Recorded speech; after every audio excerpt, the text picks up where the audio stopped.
In the year 1552, on the banks of the mighty Volga River, a single, absolutely brutal siege was about to unfold. And this wasn't just any battle.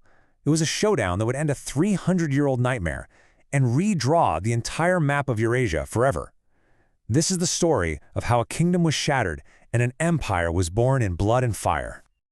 You know, to really get the raw fury of what happened in 1552, we have to go back, way back. For centuries, the Russian principalities, well, they lived under the thumb of the Mongol Golden Horde. We're talking about cities burned to the ground, people enslaved, and a constant tribute paid in blood and tears. It was this deep collective trauma etched into their history. By the middle of the 16th century, a new kind of leader was sitting on the throne in Moscow. He was young, just 22 years old, with eyes as cold as a Siberian winter, and he was carrying the weight of all those centuries of humiliation on his shoulders. His name was Ivan IV, and he wasn't content to just be a prince. No, he was going to be a czar, an emperor. So, here's our journey today. We're going to dive into that 300-year nightmare leading up to this moment. Then we'll look at the Tsar's audacious gamble, the ring of steel he threw around Kazan, and the final, city-shattering explosion. And after that, we'll see how an empire was born from the ashes and explore the long shadow cast by its conqueror. Now, you might think that after the mighty Golden Horde finally shattered in the 1430s, Russia could breathe a huge sigh of relief. But you'd be wrong. Dead wrong. See, from the fragments of that old empire, a new, even more aggressive neighbor rose up, the Khanate of Kazan. If the Horde was a dragon, Kazan was its last and most venomous fang. Kazan sat on one of the most valuable pieces of real estate in all of Eastern Europe. I mean, it was a choke point right on the Volga River, which was the absolute lifeline of trade and power. Think of it as a gatekeeper. Whoever held Kazan controlled the flow of money, resources, and people between Europe and Asia. Simple as that. And Kazan used this power ruthlessly. I mean, year after year, Tatar cavalry would just pour into Russian lands. But this wasn't just about stealing stuff. Oh no.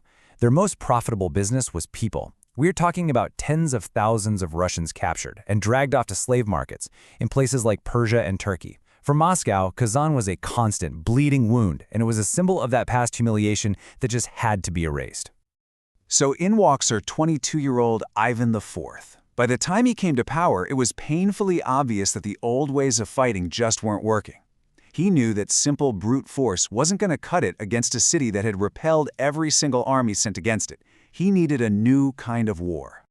And the scale of the challenge he faced was just immense. I want you to think about this number, 10. 10 separate times Russian forces had marched on Kazan, and 10 times they had been defeated, not just by Tatari warriors, but by bad weather, by disease, by terrible logistics. Even Ivan's own early attempts were total disasters. He learned a hard lesson. This victory wasn't going to be won on the battlefield, but in the preparation.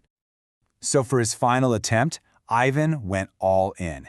He put together this overwhelming force, an army of up to 150,000 men against Kazan's 40,000 defenders. But the real game changer, the ace up his sleeve, was the artillery. He brought 150 heavy cannons, an absolutely unprecedented amount of firepower for that time. This wasn't just a fight. This was an industrial-scale war machine designed to literally tear Kazan down. Ivan brilliantly solved all the problems that had doomed every previous attempt with a simple three-part plan.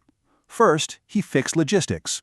In a stroke of pure genius, he had an entire fortress built hundreds of miles away, dismantled it, floated it down the Volga River, and then reassembled it right on Kazan's doorstep. This base, called Sviazhsk, was the key to a sustained siege. Second, he professionalized his army. And third, he embraced new technology, bringing in foreign specialists who knew the dark art of modern siege warfare. And these new soldiers, the Streltsy, whoa, they were a total game changer. These guys weren't nobles fighting for honor. They were paid, trained professionals armed with modern firearms. And their signature weapon, the bardiche, is this massive, terrifying axe, but it's also brilliantly designed to act as a perfect stand for their heavy guns. This made them way more accurate. This was European gunpowder technology meeting traditional steppe warfare, and it was devastating. Now here's where the story gets really complex. This wasn't a simple tale of Orthodox Russians versus Muslim Tatars. Not at all. In many ways, this was a Tatar civil war. A huge part of Ivan's army was actually made up of other Tatars. The Kazan Khanate provided expert cavalry. Hundreds of high-ranking Tatar nobles defected to his side. Heck, even a former Khan of Kazan, a guy named Shagagali, fought for Ivan. This was a struggle for power within the Tatar world itself, and Ivan masterfully exploited every single one of those divisions.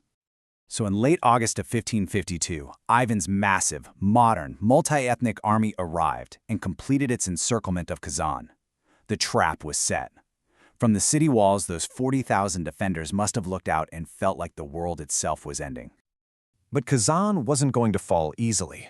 The defenders were confident. I mean, they'd beaten the Russians 10 times before, right? And their walls were surprisingly effective. They were made of thick wood packed with earth, which was just brilliant at absorbing the impact of cannonballs that would have shattered stone fortifications. The initial bombardment, it did almost nothing. The defenders fought back with incredible skill and ferocity. They just beat back the first infantry assaults, inflicting really heavy casualties.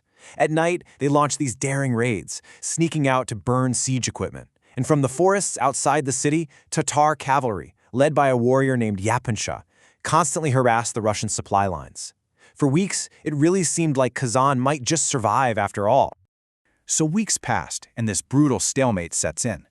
Ivan realized his cannons couldn't break the walls, and his men couldn't storm them without unacceptable losses. So he unleashed his secret weapon, a foreign engineer known to us only as Razmisil, an expert in the dangerous art of military mining. The strategy changed. If you can't go through the walls, you go under them. While the cannons thundered above ground, a secret war was being waged deep below. In darkness and silence, teams of sappers started digging tunnels, inching their way towards the foundations of Kazan's walls. This was terrifying work. They had to listen for the faint sounds of counterminers digging towards them from inside the city.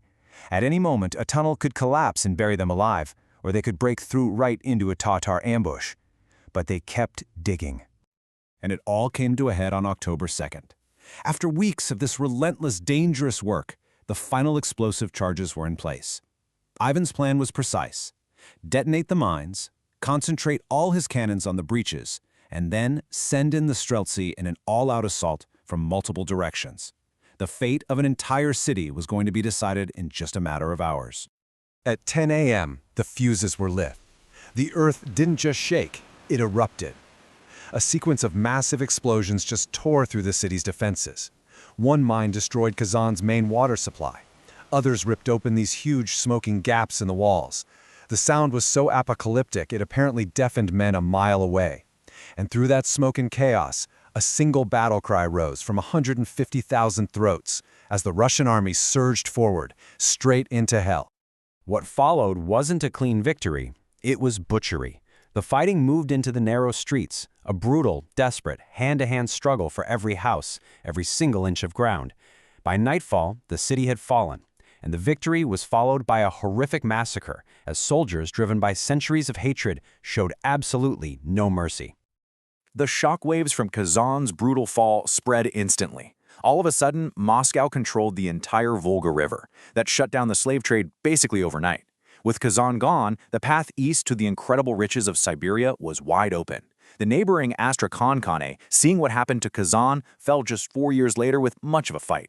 Russia was no longer just a regional power, it was becoming a continent-spanning empire. But this victory, this moment of birth for an empire, it cast a very long and very dark shadow. The same ruthlessness that Ivan unleashed on Kazan would later be turned inward against his own people. The conquest hardened him, and it fed a belief in absolute power that would eventually curdle into paranoia and terror. You really have to look at both sides of the coin here. For Russia, the gains were immense. The psychological dominance of the Mongols was finally truly broken. They gained new lands, new wealth, and a brand new identity as an empire. But the cost was terrible. The city and its culture were destroyed. A legacy of brutal conquest was established. And the victory helped forge Ivantheterrible, the tyrant that history remembers. The same logic that justified any means to conquer Kazan would later justify any means to control his own kingdom. To commemorate his victory, Ivan ordered the construction of a cathedral in Moscow, St. Basil's.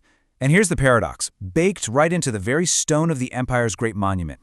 If you look closely at those famous, colorful onion domes, they echo the Tatar and Islamic architecture that he had just conquered and destroyed. So it leaves us to wonder, doesn't it, about the complex, intertwined legacy of brutal conquest and cultural absorption that began on that one bloody day back in 1552.